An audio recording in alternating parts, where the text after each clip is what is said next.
Assalamualaikum warahmatullahi wabarakatuh. Saya Novita Semelia, NPM 2011060116. Saya dari kelas Biologi E semester 4 dengan dosen pengampu Ibu Aryani Dwi Kusumawardani, MPD. Di sini saya akan menyampaikan dengan materi etika lingkungan. Apa itu etika lingkungan? Jadi, etika lingkungan adalah salah satu konsep yang penting untuk dipahami dan menarik untuk dipelajari. Etika lingkungan merupakan kajian baru yang membahas kaitan antara ilmu filsafat dengan biologi, khususnya lingkungan. Etika lingkungan adalah berbagai prinsip moral lingkungan yang merupakan petunjuk atau arah perilaku praktis manusia dalam mengusahakan terwujudnya moral lingkungan. Dengan adanya etika lingkungan, manusia tidak hanya mengimbangi hak dengan kewajibannya terhadap lingkungan, tetapi juga membatasi tingkah laku dan upaya untuk mengendalikan berbagai kegiatan agar tetap berada dalam batasan kepentingan lingkungan. Hasil dari interaksi antara manusia dengan alam menghasilkan suatu kebudayaan dan pengalaman sendiri.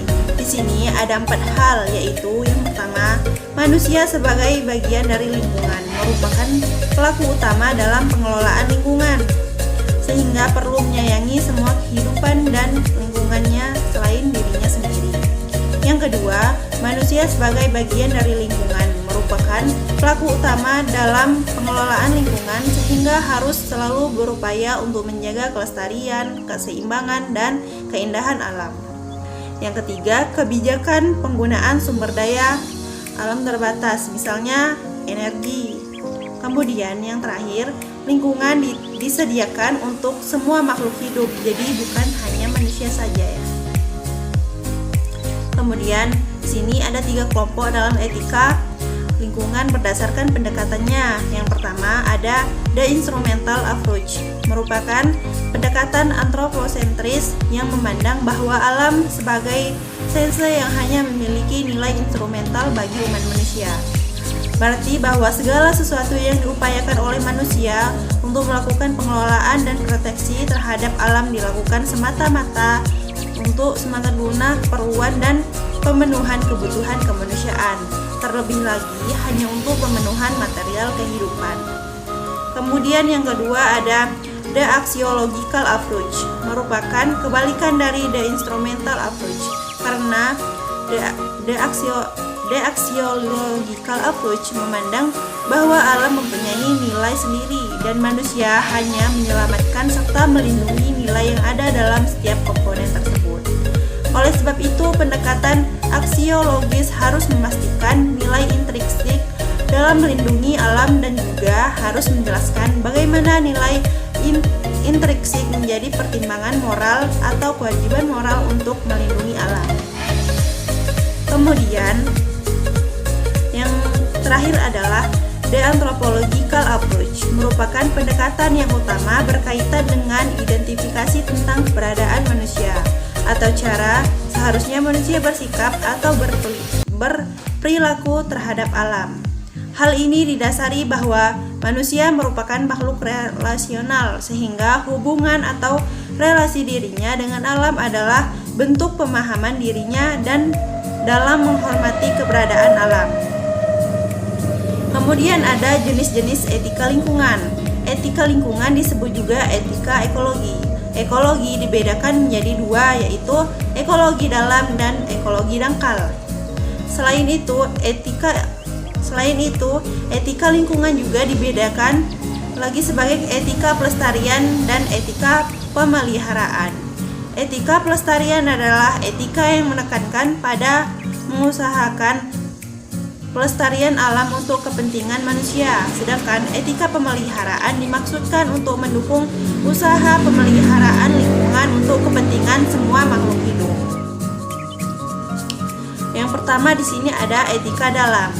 Etika ekologi dalam adalah pendekatan terhadap lingkungan yang melihat pentingnya memahami lingkungan sebagai keseluruhan kehidupan yang saling menumpang, sehingga semua unsur mempunyai arti dan makna yang sama.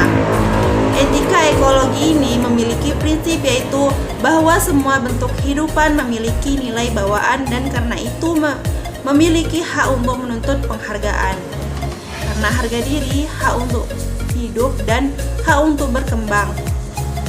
Premisnya adalah bahwa lingkungan moral harus melampaui spesies manusia dengan memasukkan komunitas yang lebih luas. Komunitas yang lebih luas di sini maksudnya adalah komunitas yang menyertakan binatang dan tumbuhan serta alam. Kemudian, etika dangkal merupakan pendekatan terhadap lingkungan yang menekankan bahwa lingkungan sebagai sarana untuk kepentingan manusia yang bersifat antroposentris. Etika ekologi dangkal ini biasanya diterapkan pada filsafat rasionalisme dan humanisme, serta ilmu pengetahuan mekanistik yang kemudian diikuti dan dianut oleh banyak ahli lingkungan. Kebanyakan para ahli lingkungan ini memiliki pandangan bahwa alam bertujuan untuk memenuhi kebutuhan hidup manusia. Di sini ada contoh etika lingkungan. Misalnya yang pertama, membuang sampah pada tempatnya. Jika belum ditemukan tempat sampah, bungkus permen hendaknya misalnya dimasukkan ke saku terlebih dahulu. Kemudian nanti kalau udah ketemu tempat sampahnya, kita buang di tempat sampah.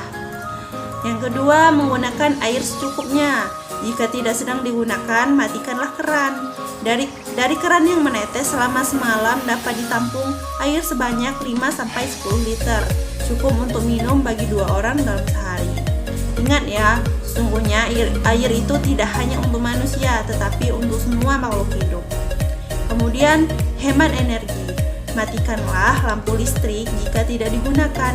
Jika kamu memasak, kecilkan api kompor agar air cepat mendidih. Setelah air mendidih. Sekian penyampaian materi etika lingkungan dari media pembelajaran dari matkul ilmu lingkungan hidup. Saya akhiri. Wassalamualaikum warahmatullahi wabarakatuh.